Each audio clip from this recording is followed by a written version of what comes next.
You work hard and you've got goals, but year after year, it's the other person that gets the job, the recognition, or the success. But for some reason, you seem to always be stuck, or opportunities aren't available to you, like the world is totally against you. I'm going to show you the one toxic habit that keeps people broke, stuck, and miles away from their goal. By the end, I'll give you a simple daily exercise that will change everything. Let's get into it. Some days everything feels stacked against you. Whether you think your job sucks, money's tight, you don't have that promotion, you can't get ahead, whatever it is. And when that happens, the easiest thing to do is tell yourself a little story to make it just a bit more palatable. Of course, this didn't work out because fill in the blank. My boss hates me. I grew up without any money. I'm in a certain group of people. We've all done it, and I won't pretend that I haven't myself. I just realized how expensive it was to keep telling myself that same story. We're all adults, and we all have different struggles. It might be time to do a little bit of self-auditing and see where you could try to make a few adjustments in how maybe you're handling some day-to-day situations that aren't working out in your favor. But playing the victim just isn't going to get you there. You'll start looking weak, unreliable, and like a person that brings problems but never any solutions. They might see you as someone that is just going to make an excuse no matter what it is. Maybe they'll stop inviting you places, or maybe they have access to opportunities that they're just not going to send your way because they know that time, energy, and their reputation is going to be wasted. Now, I know you've probably heard every version of the story. I can't get in shape because I have a bad knee, or I'll never be successful because I come from a poor neighborhood, or nobody promotes me at work because of nepotism or office politics, whatever it is. This inner monologue is victimhood doing its exact job, which is to keep us precisely where we are while we still try to feel good about ourselves for not moving forward. It mentally lets us off the hook for being late, unprepared, or just way less motivated than everyone else around us. And you might notice that the people who lean on victimhood the hardest are the ones that always see problems with everyone else and everything else, but they never point that camera inward. It really is so much easier to relocate that blame, but every time we do, we're not actually fixing anything. We tend to remain status quo while we always expect everything else around us to change. And no, I promise I'm not going to give you that boring speech about the definition of insanity. I love history, so here's one way that I like to think about it. Halfway through the First World War, the Russians had suffered over 5 million casualties fighting against the Germans. And so the Russian Emperor, Tsar Nicholas II, he decides to go to the front to try to lead the army himself. The only problem was he was completely incapable and made their losses even worse. So his military and the people back home began to mutiny. And the Tsar, of course, he blamed the generals for their poor decisions. Then he ended up blaming the people for being ungrateful. Government officials he blamed as seeing as disloyal. And oddly enough, he blamed the fates in bad luck, seeing these battlefield losses as more of a test. And all of that blame went outward. And the Tsar, he never considered to look inward and take responsibility for the situation. And later, it would cost him his life. Sometimes we get dealt a raw deal, and there's things that happen that are just outside of our control that we can't do anything about. But a lot of times we try to outsource the blame to other areas. And maybe there are a few things that we're doing that could contribute to it.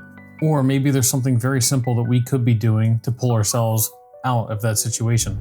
Now, people who could actually help you, the ones with connections and resources and opportunities, they can sense victimhood from miles away, and they're going to steer clear of you. But if you show up and say, yeah, this went wrong, but here's what I'm going to do about it. This is how I'm going to fix it. Then they're usually going to go way out of their way to try to help you succeed, to help you win, because they know that their time, effort, energy, resources aren't going to be wasted on you. You can spend your whole life trying to explain away why life isn't fair, but you know life isn't fair. You don't need me to tell you that. We either decide to carve a path or we don't. The choice is totally up to us. We can do whatever we want, but we can't be upset when the world and everybody else just moves on without us. And I've definitely dealt with this myself. I have spent years pointing the finger or trying to associate blame everywhere else except inward when I wasn't having the success that I was looking for. So at the beginning of this video, I promised you a short little exercise that can help you break free of this mindset. It comes down to focusing on two key terms: ownership and gratitude. To take ownership of our situation and to express gratitude for the things that we do have. And a lot of times this can actually help us figure out what might be holding us back. So before you go to sleep at night, write down 2 lines. It takes 20 seconds. Line 1, where did something go wrong today? And what is a way that I might have contributed to that? For example, you were stuck in traffic and ended up being 10 minutes late to work. You want to blame all the other drivers, but maybe if you had left on time, you wouldn't have had to speed through traffic and then be late and maybe in trouble with your boss. All of it trickles down. You're angry at the other drivers, now you get to work, your boss is angry at you, and now you have all this pent-up frustration, and so you're expressing it outward that it's everybody else's fault. But perhaps it was something as simple as just leaving on time. Now, let's say you did leave on time, and you did everything right, but you were still late. What is something else that you could have done? Perhaps the time that you do leave for work, and getting there just before the buzzer hits, is not leaving you with enough of a margin for issues like traffic. Or maybe what you can do is you could plan out another route. That way when there is traffic, you can find a better way to get to work. This is just one example of many on how you can self-audit and see how you might be contributing to the problem that you're experiencing and what you can do to solve it. Now for line 2, gratitude. Write down something that you're grateful for or an advantage that you might have that other people don't. Some examples might be access to clean water, your health, being able to reach out to a loved one who's still alive and you can talk to them right now. And that's it, 2 lines. You can use a scrap of paper, you can write it down on your phone, whatever you have access to.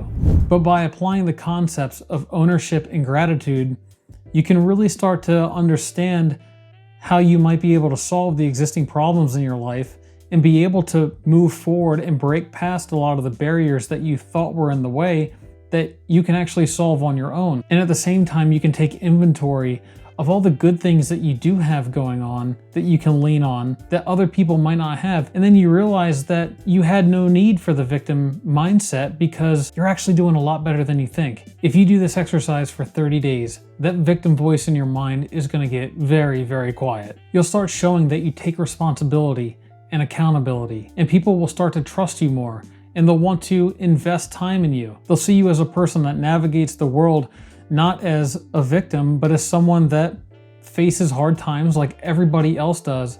But instead of trying to blame everything else around you for what is going on, you take action and you figure out a way to move forward. People will respect that more than you know. If you're ready to drop that victim mindset, go ahead and type ownership down in the comments below. You don't have to be a victim because I promise you have more going on for you than you probably realize. And you're capable of more than you probably realize. But sometimes the biggest problem is that we just get in our own way. If you got something out of this, then you'll definitely like this video over here, which I'll link to as soon as it goes live. I'll see you in the next one.